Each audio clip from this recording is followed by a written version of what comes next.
Hi friends, welcome back to my YouTube channel Aadya blogs Kannada. ನಾನು Nagaveni Gowda. So ಇವತ್ತು ಹೆಣ್ಮಕ್ಳಲ್ಲಾಗಿರ್ಬೋದು ಗಂಡು ಮಕ್ಕಳಲ್ಲಾಗಿರ್ಬೋದು ಮುಖದಲ್ಲಿ ಕಂಡು ಬರುವಂತಹ ಪಿಗ್ಮಿಟೇಷನ್ನ ನಾವು ಮನೆಯಲ್ಲೇ ಹೋಮ್ ಮೇಡ್ ಕ್ರೀಮ್ನ ಯಾವ ರೀತಿ ತಯಾರಿಸ್ಕೊಂಡು ಆ ಒಂದು ಸಮಸ್ಯೆಗೆ ಪರಿಹಾರನ ಕಂಡುಹಿಡ್ಕೊಬೋದು ಅನ್ನೋದ್ರ ಬಗ್ಗೆ ಈ ಒಂದು ವಿಡಿಯೋದಲ್ಲಿ ನಾನು ಡೀಟೇಲಾಗಿ ನಿಮಗೆ ತಿಳಿಸ್ಕೊಡ್ತೀನಿ. ಸೊ ಅದಕ್ಕೂ ಮುಂಚೆ ಯಾರೆಲ್ಲ ನಮ್ಮ ಚಾನಲ್ ಇನ್ನೂ ಸಬ್ಸ್ಕ್ರೈಬ್ ಆಗಿಲ್ಲ ದಯವಿಟ್ಟು ಸಬ್ಸ್ಕ್ರೈಬ್ ಆಗಿ ಅಂತ ಹೇಳ್ತಾ ಈ ಒಂದು ವಿಡಿಯೋನ ಸ್ಟಾರ್ಟ್ ಮಾಡ್ತಾ ಇದ್ದೀನಿ. ಸೊ ನೋಡಿ ಫ್ರೆಂಡ್ಸ್, ಎಲ್ಲರಲ್ಲೂ ಕೂಡ ಕಾಮನ್ ಆಗಿ ಸ್ಕಿನ್ನಲ್ಲಿ ಕಪ್ಪು ಚುಕ್ಕಿಗಳಾಗುತ್ತೆ. ಸೊ ಈ ಒಂದು ಕಪ್ಪು ಚುಕ್ಕಿಗಳು ಏನಕ್ಕಾಗುತ್ತೆ ಅಂತ ನೋಡೋದಾದರೆ, ನಮ್ಮ ಸ್ಕಿನ್ನಲ್ಲಿರುವಂತಹ ಮೆಲನಿನ್ ಅನ್ನೋ ಒಂದು ಅಂಶ ಕಡಿಮೆ ಆಗ್ತಾ ಬರ್ತಿದ್ದಾಗೆ ಸಣ್ಣದಾದಂತಹ ಕಪ್ಪು ಮಚ್ಚೆಗಳು ಕಾಣಿಸ್ತಾ ಬರುತ್ತೆ. ಕ್ರಮೇಣ ಅದೆಲ್ಲ ಒಟ್ಟುಗೂಡಿ ಒಂದು ಜಾಗದಲ್ಲಿ ಬ್ಲ್ಯಾಕ್ ಸರ್ಕಲ್ ಆಗಿ ಅಥವಾ ಕಪ್ಪು ಚರ್ಮ ಆಗಿ ಮಾರ್ಪಡುತ್ತೆ. ಸೊ ಇದನ್ನು ನಾವು ಪಿಗ್ಮಿಟೇಷನ್ ಅಂತ ಹೇಳ್ತೀವಿ. ಕನ್ನಡದಲ್ಲಿ ಇದನ್ನು ಬಂಗು ಅಂತ ಹೇಳ್ತೀವಿ. ಈ ಒಂದು ಬಂಗುಗೆ ನಾವು ನ್ಯಾಚುರಲ್ ಆಗಿ ಮನೆಯಲ್ಲಿ ಕೆಲವೊಂದು ಇಂಗ್ರೀಡಿಯೆಂಟ್ಸ್ನ ಬಳಸ್ಕೊಂಡು ನಾವು ಒಂದು ಹೋಮ್ ಮೇಡ್ ಕ್ರೀಮ್ನ ತಯಾರಿಸ್ಕೊಬೋದು. ಸೊ ಆ ಒಂದು ಕ್ರೀಮ್ನ ತಯಾರಿಸ್ಕೊಂಡು ಕ್ರಮೇಣ ನಾವು ಹಚ್ತಾ ಬಂದಾಗ ಆ ಚರ್ಮದಲ್ಲಿರುವಂತಹ ಬ್ಲ್ಯಾಕ್ ಸರ್ಕಲ್ನ ನಾವು ಕಡಿಮೆ ಮಾಡ್ತಾ ಬರ್ಬೋದು. ಸೊ ಯಾವುದೇ ರೀತಿಯ ಕ್ರೀಮ್ ಆ್ಯಂಡ್ ಟ್ರೀಟ್ಮೆಂಟ್ ತೊಗೊಂಡ್ರೂ ಕೂಡ ಈ ಒಂದು ಪಿಗ್ಮಿಟೇಷನ್ ಕಡಿಮೆ ಆಗೋದಿಲ್ಲ. ಆ ಕ್ರೀಮ್ಗಳನ್ನೆಲ್ಲ ಅಪ್ಲೈ ಮಾಡಿದಾಗ ಸ್ಕಿನ್ನು ಫುಲ್ ರೆಡ್ಡಿಶ್ ಆಗಿ ರೆಡ್ ಕಲರ್ಗೆ ಚೇಂಜ್ ಆಗುತ್ತೆ. ಕ್ರಮೇಣ ಆ ಸ್ಕಿನ್ನು ಡೆತ್ ಆಯಿತು ಅಂತಲೇ ಅದನ್ನು ಯಾವುದೇ ಕಾರಣಕ್ಕೂ ನಾವು ರೆಡಿ ಮಾಡೋದಕ್ಕಾಗಲ್ಲ. ಸೊ ಬೇರೆ ಇರೋ ಕ್ರೀಮ್ನ ಹಚ್ಕೊಂಡು ಪಿಗ್ಮಿಟೇಷನ್ನ ಕಡಿಮೆ ಮಾಡ್ಕೊಳೋದ್ರ ಬದಲು ನ್ಯಾಚುರಲ್ ಆಗಿರುವಂತಹ ಇಂಗ್ರೀಡಿಯೆಂಟ್ಸ್ನ ಬಳಸ್ಕೊಂಡು ಈ ಒಂದು ರೆಮಿಡಿನ ಮಾಡಿಕೊಂಡು ನೈಟ್ ಹಚ್ತಾ ಬಂದರೆ ನಿಮ್ಮ ಸ್ಕಿನ್ನ ನೀವು ಕಾಪಾಡ್ಕೊಬೋದು, ಪಿಗ್ಮಿಟೇಷನ್ನು ಕೂಡ ಕಡಿಮೆ ಮಾಡ್ಕೊಬೋದು, ಮತ್ತು ಫೇಸಲ್ಲಿ ಕಂಡು ಬರುವಂತಹ ರಿಂಕಲ್ಸ್ನು ಕೂಡ ನಾವು ಕಡಿಮೆ ಮಾಡ್ಕೊತ ಬರ್ಬೋದು. ಸೊ ಈ ಒಂದು ರೆಮಿಡಿನ ನಾವು ಹೇಗೆ ಮಾಡೋದು ಅನ್ನೋದನ್ನು ಈ ಒಂದು ರೆಡಿ ಮಾಡ್ಕೊಳೋದಕ್ಕೆ ನಮಗೆ ಮೊದಲನೇದಾಗಿ ಮಾರ್ಕೋನ್ ಆರ್ಗನ್ ಆಯಿಲ್ ಬೇಕಾಗುತ್ತೆ. ಎರಡನೇದಾಗಿ ನಮಗೆ ಶಂಖಪುಷ್ಪ ಹೂವು ಬೇಕಾಗುತ್ತೆ. ಮೂರನೇದಾಗಿ ನಮಗೆ ವಿಟಮಿನ್ ಇ ಕ್ಯಾಪ್ಸೂಲ್ ಬೇಕಾಗುತ್ತೆ. ಮತ್ತು ನಾಲ್ಕನೇದಾಗಿ ನಮಗೆ ಕಾರ್ನ್ಫ್ಲೋರ್ ಬೇಕಾಗುತ್ತೆ. ಸೊ ಇಷ್ಟು ಇಂಗ್ರೀಡಿಯೆಂಟ್ಸ್ನ ಬಳಸ್ಕೊಂಡು ನಾವು ನ್ಯಾಚುರಲ್ ಆಗಿ ಸ್ಕಿನ್ ಡಾರ್ಕ್ ಆಗೋ ಹಾಗೆ ಮತ್ತು ಪಿಗ್ಮಿಟೇಷನ್, ಡಾರ್ಕ್ ಸರ್ಕಲ್ಸ್ ಮತ್ತು ಫೇಸಲ್ಲಿ ಕಂಡು ಬರುವಂತಹ ರಿಂಕಲ್ಸ್ಗೆ ನಾವು ಒಂದು ರೆಮಿಡಿನ ಮಾಡ್ಕೊಬೋದು. ಕ್ರೀಮ್ನ ನಾವು ಮಾಡಿಕೊಂಡು ಇದನ್ನು ಪ್ರತಿದಿನ ಹಚ್ತಾ ಬಂದರೆ ನಮ್ಮ ಸ್ಕಿನ್ನಲ್ಲಿ ಕಂಡು ಬರುವಂತಹ ಈ ಎರಡೂ ಲಕ್ಷಣಗಳನ್ನ ನಾವು ಕಡಿಮೆ ಮಾಡ್ಕೊತ ಬರ್ಬೋದು. ಸೊ ಈ ಒಂದು ಕ್ರೀಮ್ನ ಸ್ಟಾರ್ಟ್ ಮಾಡೋಣ. ನೋಡಿ ಫ್ರೆಂಡ್ಸ್, ಇದು ಶಂಖಪುಷ್ಪ ಕ್ರೀಮ್ ಆಗಿರುತ್ತೆ. ಸೊ ಈ ಒಂದು ಕ್ರೀಮ್ನ ನಾವು ಜೆಲ್ ಕನ್ಸಿಸ್ಟೆಂಟಿಯಲ್ಲಿ ಮಾಡ್ಕೊಬೇಕಾಗುತ್ತೆ. ಈ ರೀತಿ ಮಾಡ್ಕೊಂಡಂತಹ ಕ್ರೀಮ್ನ ನಾವು ಪ್ರತಿ ರಾತ್ರಿ ಹಚ್ತಾ ಬಂದರೆ ನಮ್ಮ ಸ್ಕಿನ್ನಲ್ಲಿರೋಂತಹ ಪಿಗ್ಮಿಟೇಷನ್ ಆಗಿರ್ಬೋದು, ಡಾರ್ಕ್ ಸರ್ಕಲ್ಸ್ ಆಗಿರ್ಬೋದು, ಮತ್ತು ರಿಂಕಲ್ಸ್ ಆಗಿರ್ಬೋದು, ಇಷ್ಟಕ್ಕೂ ಕೂಡ ಒಂದು ಒಳ್ಳೆ ಕ್ರೀಮ್ ಆಗಿ ಕನ್ವರ್ಟ್ ಆಗಿ ಇದು ನಮಗೆ ಸಿಗುತ್ತೆ. ಸೊ ನೋಡಿ, ಈ ಒಂದು ಕ್ರೀಮ್ ಜೆಲ್ ಕನ್ಸಿಸ್ಟೆಂಟಿಯಲ್ಲಿ ಇದ್ದು ಇದು ಫೇಸ್ಗೆ ಹಚ್ಚಿದಾಗ ಯಾವುದೇ ರೀತಿಯಾದಂತಹ ತೊಂದರೆಗಳು ನಮಗೆ ಆಗೋದಿಲ್ಲ.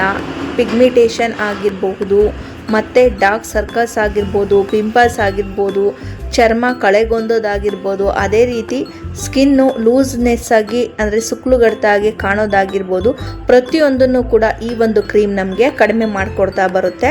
ಸೊ ಈ ಕ್ರೀಮ್ನಲ್ಲಿ ನಮಗೆ ಚರ್ಮಕ್ಕೆ ಬೇಕಾಗಿರೋ ಎಲ್ಲ ಅಂಶಗಳನ್ನು ನಾವು ಕೊಡ್ತಾ ಬಂದರೆ ನಮ್ಮ ಸ್ಕಿನ್ನು ತುಂಬ ಒಳ್ಳೆ ರೀತಿಯದಾಗಿ ಕನ್ವರ್ಟ್ ಆಗುತ್ತೆ. ಸೊ ಇದಕ್ಕೆ ಚೆನ್ನಾಗಿರುವಂತಹ ಗಿಡದಲ್ಲಿ ಸಿಗುವಂತಹ ಶಂಖಪುಷ್ಪ ಹೂವನ್ನು ಫ್ರೆಶ್ ಆಗಿ ನಾವು ಕಿತ್ಕೊಬೇಕು. ಸೊ ಒಂದೆಳೆ ಶಂಖಪುಷ್ಪನೂ ಸಿಗುತ್ತೆ ಮತ್ತು ಮೂರೆಳೆ ಶಂಖಪುಷ್ಪನೂ ಸಿಗುತ್ತೆ. ಎರಡನ್ನೂ ನಾವು ಈ ಒಂದು ರೆಮಿಡಿಗೆ ಉಪಯೋಗಿಸ್ಕೊಬೋದು. ನೋಡಿ ಫ್ರೆಂಡ್ಸ್, ಇದು ಫ್ರೆಶ್ ಆಗಿರುವಂತಹ ಶಂಖಪುಷ್ಪ ಹೂವು ಆಗಿರುತ್ತೆ.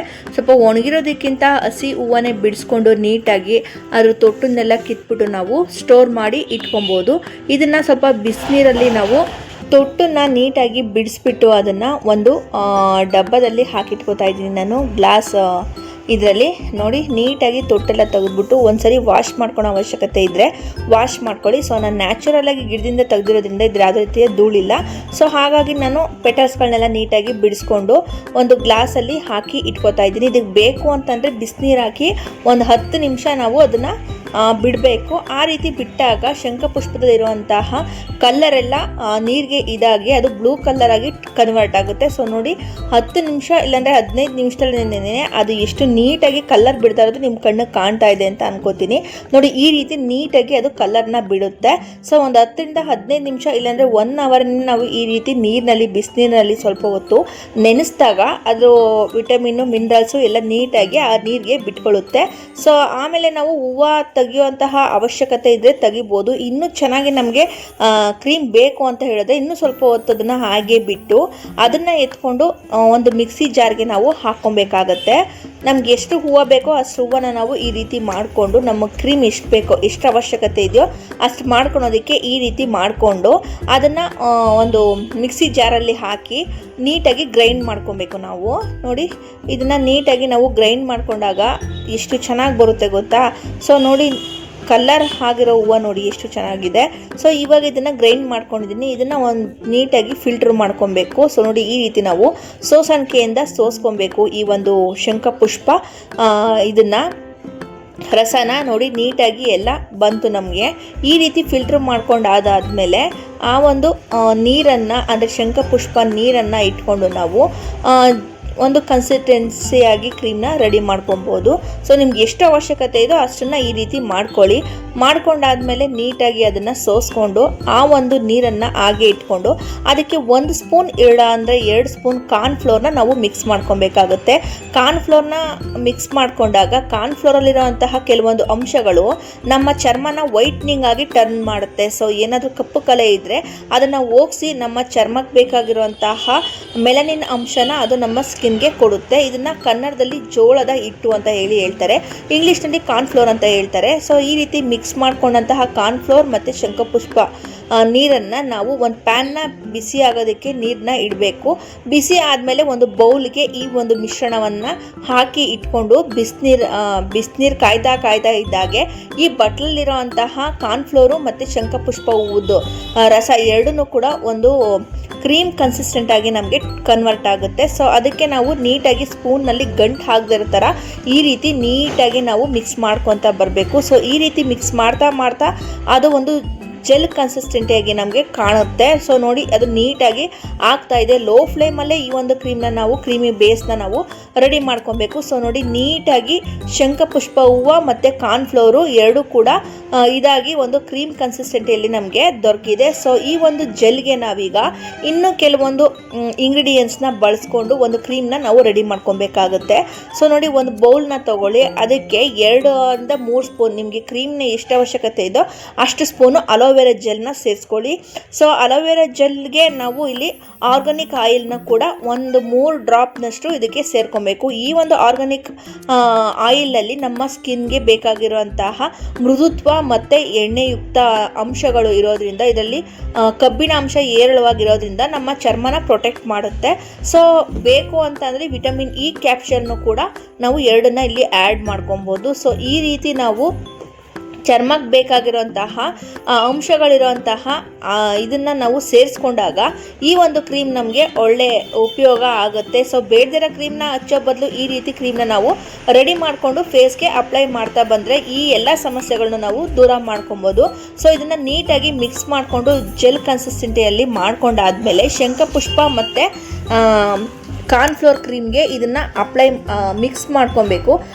4 ಮಿಶ್ರಣಗಳನ್ನು ಸಹ ನೀಟಾಗಿ ಮಿಕ್ಸ್ ಮಾಡಿದಾಗ ಇದು ಒಂದು ಕ್ರೀಮಾಗಿ ಕನ್ವರ್ಟ್ ಆಗುತ್ತೆ. ಸೊ ನೋಡಿ ಈ ರೀತಿ ಕ್ರೀಮಾಗಿ ಕನ್ವರ್ಟ್ ಆದಾಗ ನಮಗೆ ಚರ್ಮಕ್ಕೆ ಬೇಕಾಗಿರುವಂತಹ ಎಲ್ಲ ಇಂಗ್ರೀಡಿಯೆಂಟ್ಸನ್ನು ಈ ಒಂದು ಕ್ರೀಮ್ನಲ್ಲಿ ಇದ್ದು ಈ ಕ್ರೀಮ್ನ ನಾವು ಅಪ್ಲೈ ಮಾಡ್ತಾ ಬಂದರೆ ನಮ್ಮ ಪಿಗ್ಮೆಂಟೇಷನ್ ಸಮಸ್ಯೆಯನ್ನು ಕಡಿಮೆ ಮಾಡ್ಕೊಬೋದು. ಸೊ ನೋಡಿ ಈ ರೀತಿ ಕ್ರೀಮ್ನ ತಯಾರು ಮಾಡ್ಕೊಂಡಿದ್ದಾಯಿತು. ಮಾಡ್ಕೊಂಡಾದ್ಮೇಲೆ ಇದನ್ನು ಒಂದು ಗ್ಲಾಸಿನ ಯಾವುದೇ ಕಾರಣಕ್ಕೂ ಪ್ಲಾಸ್ಟಿಕ್ ಡಬ್ಬದಲ್ಲಿ ಹಾಕಿ ಇಟ್ಕೊಬಾರ್ದು. ಈ ಒಂದು ಕ್ರೀಮ್ನ ಈ ರೀತಿ ಗ್ಲಾಸಿನ ಡಬ್ಬದಲ್ಲಿ ಸ್ಟೋರ್ ಮಾಡಿ ನಾವು ಇಟ್ಕೊಂಡು ಪ್ರತಿ ರಾತ್ರಿ ಮಲಗೋದಕ್ಕಿಂತ ಮುಂಚೆ ಈ ಕ್ರೀಮ್ನ ನಮ್ಮ ಫೇಸ್ಗೆ ಅಪ್ಲೈ ಮಾಡ್ತಾ ಬಂದರೆ ಸ್ಕಿನ್ಗೆ ಬೇಕಾಗಿರೋಂತಹ ವಿಟಮಿನ್ ಎ, ಇ ಮತ್ತು ಮಿನರಲ್, ಕಬ್ಬಿಣಾಂಶ, ಮೃದುತ್ವವನ್ನು ಕಾಪಾಡುವಂತಹ ವರ್ಜಿನಾಲಿಟಿ ಎಲ್ಲನೂ ಕೂಡ ಈ ಒಂದು ಕ್ರೀಮ್ನಲ್ಲಿ ಇದ್ದು ನಮ್ಮ ಚರ್ಮಕ್ಕೆ ಬೇಕಾಗಿರುವಂತಹ ಎಲ್ಲ ಪ್ರೋಟೀನನ್ನು ಸಹ ಈ ಒಂದು ಕ್ರೀಮ್ ಮೂಲಕ ನಾವು ಚರ್ಮಕ್ಕೆ ನೀಡಿದಾಗ ಚರ್ಮದಲ್ಲಿ ಕಂಡು ಬರುವಂತಹ ಸುಕ್ಲಾಗಿರ್ಬೋದು, ಮಾರ್ಕ್ಸ್ ಆಗಿರ್ಬೋದು ಕಡಿಮೆ ಆಗ್ತಾ ಬರುತ್ತೆ.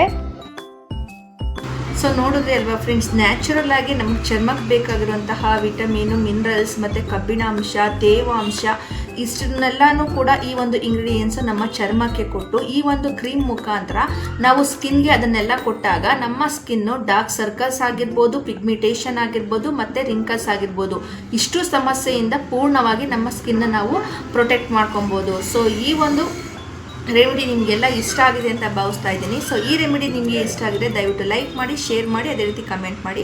Thank you for watching my YouTube